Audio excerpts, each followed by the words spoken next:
Hi, this is Gus G, and you're listening to Sonic Perspectives.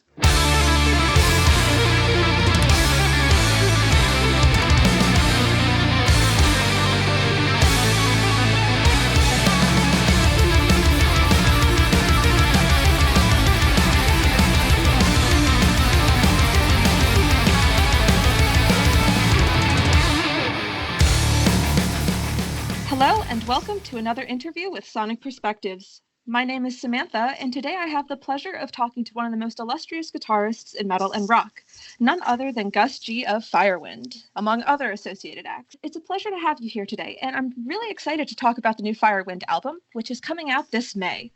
So I guess we can really start with the basics. What different sounds and styles can listeners expect to hear in this new album? Well, it's a very different record than our last one, Immortals, that came out 3 years ago.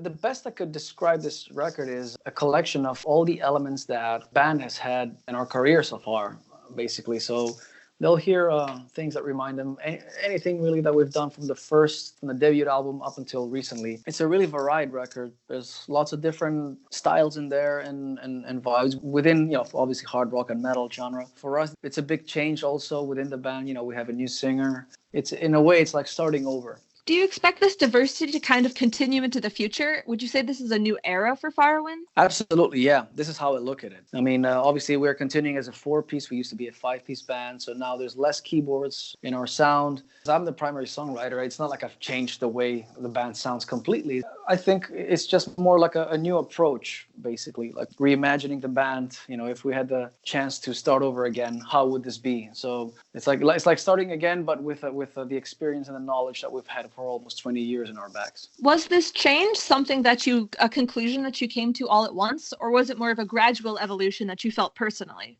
Well, while making this record, it was still the old lineup. I anticipated that we are going to make this record as just like the previous one.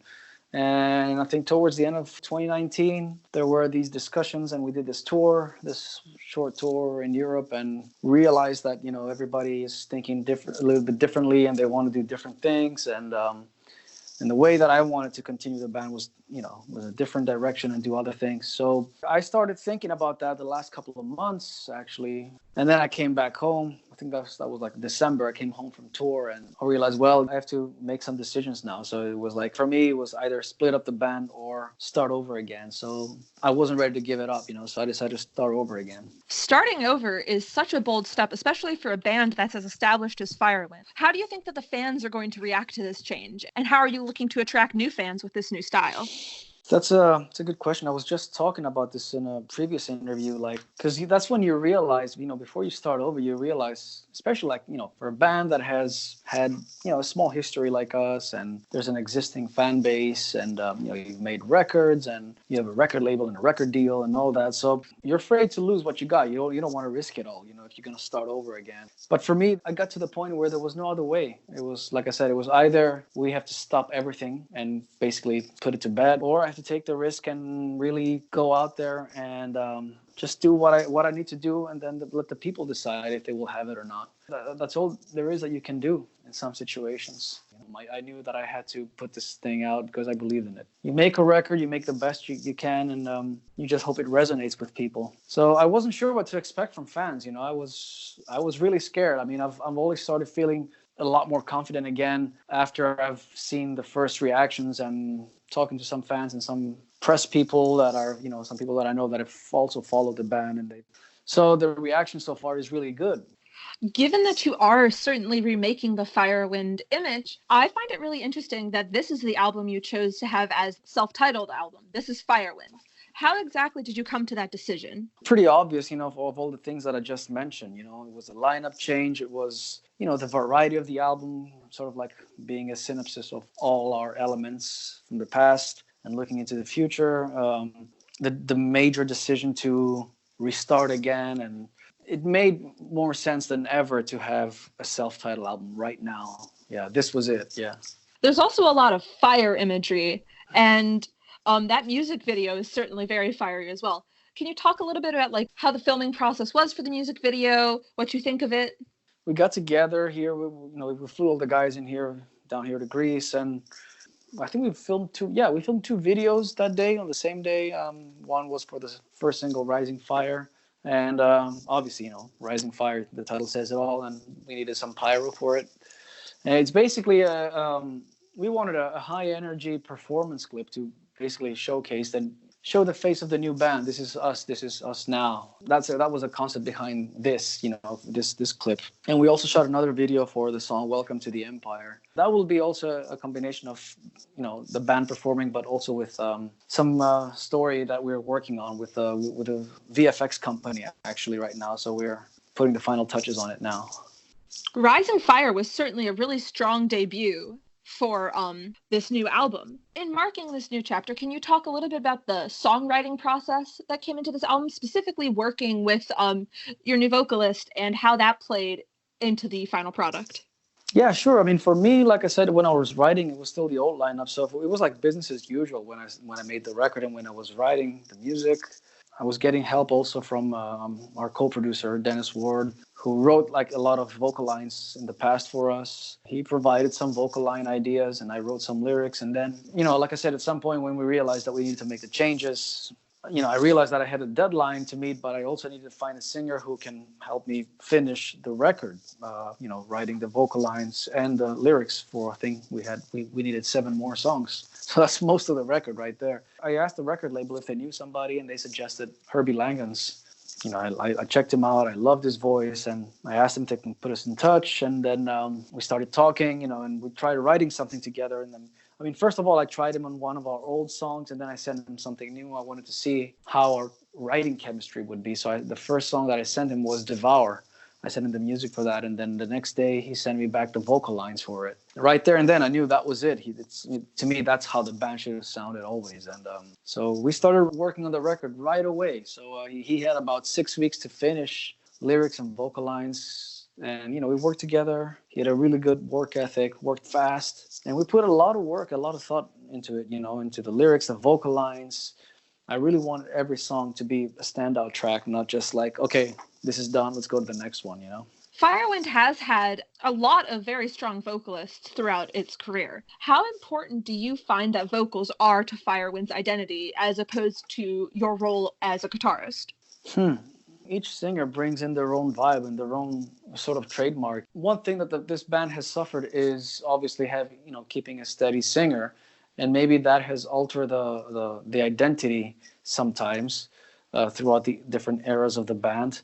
But with that said, I think me being the sort of like the main character of the band, or, the main driving force behind it all, and writing all this stuff since day one, when I write music, it just sounds like Firewind. It just comes out like that. Of course, each singer brings in their own ideas and their own sound and, adds a different flavor. So, with Herbie, when I first heard him, he reminded me a lot of our first singer, Stephen Frederick. I could hear a strong resemblance there. So I thought, wow, he would sound great on the songs from the early days. So, and at the same time, I thought it was exciting because on one hand, he reminds us a little bit of the old singer, the first singer, but at the same time, he brings in his own thing to the table. It would have been very nice to see you guys debut the new lineup on the North American tour with Symphony X and Primal Fear, but it's very disappointing to hear that tour has been postponed. How have you been handling that news? Yeah, unfortunately, the tour is postponed. There's not much we can do about this now. It's a bummer for sure, but this is a situation that everybody has to deal with now. And I think it's more important to stay healthy and stay at home and do our part to get over this virus.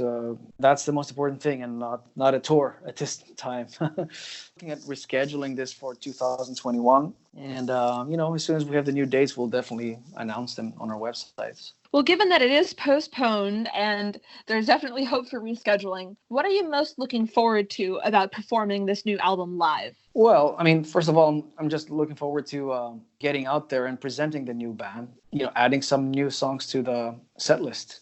This was going to be a whole new thing as well, playing with Herbie for the first time, going out there as a 4-piece for the first time. Also hearing how Herbie sings the back catalog on other songs as well. So there were a lot of new and exciting things ahead for us. But now, of course, like I said, we have to do that a bit later. When you're touring, do you find that you get creative inspiration from touring, whether it be from other bands or your own performances?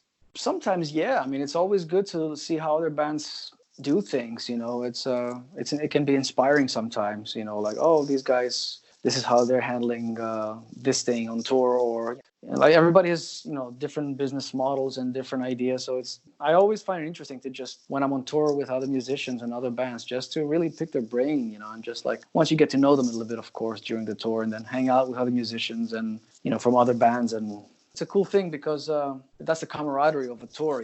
Everybody's like in this together. We're all traveling together, and we're from different countries or we're from different places, but we're all musicians and we're out there touring. And it's good, just good to you sort of develop this friendship with other bands and stuff. And I've seen a lot of people like that on tour that I've met a lot of musicians that I admired for the way they did things, and they have inspired me to new ways about keeping creative, and also maybe sometimes even help me reapproach my business model as well. I'm sure it's not just on tours that you get to talk and meet with a lot of other musicians. You're very involved in a number of projects.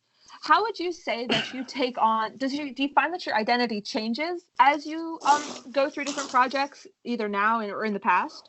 Well, right now I'm only in Firewind, and then the only other project that I have is my solo band. In the past, I played in other bands, but that was when I was really young and I was first starting out. I just wanted to, make a name for myself really quickly, and also I was eager to learn a lot of things, so I wanted to play with different bands and sort of get a lot of experiences. I mean, people certainly define you by those past projects. When it comes to how you want people to talk about you as an artist, what do you immediately want them to think of when they hear the name Gus G?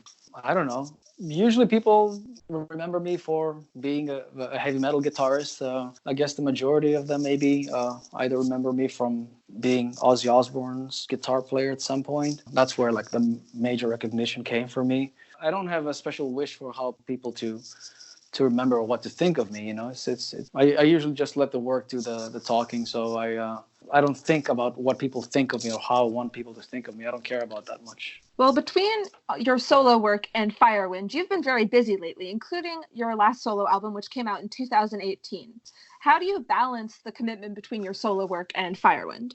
Sometimes it can get a bit confusing, because originally it started out for me where I would do 1 year, like I would do solo stuff, and then another year I would do Firewind, and then go back to solo and all that. But then, like sometimes you get some tour offers for one or the other band that you just can't turn down, and you need to do that. So sometimes there has been a little bit of a conflict of schedules there. But, I just finished the tour last year for my solo record. And I decided to go back and focus on Firewind, And then, of course, all these things happen and we change the lineup and all that. I would like to stick to Firewind for the next couple of years, and then just try to really capitalize on all the work that we've done, and, and the momentum that we've had again the last couple of years. And I want to see what this album does for us, and of course go out there and play that, and then we'll see what happens with the next solo record. I'm not in a rush to do that yet. Do you say that you already have ideas or inspiration for the next Firewind album, or are you trying to just focus on promoting this one first? I will be promoting this one, but we're all stuck at home, so I've been working on some ideas. I always write riffs, to be honest with you. I have this folder in my hard disk on my computer that I just stockpile riffs and ideas or melodies or whatever comes to mind, and then I revisit it later. So I have ideas for solo stuff. I have ideas that could be on Firewind Records, or we'll see what happens.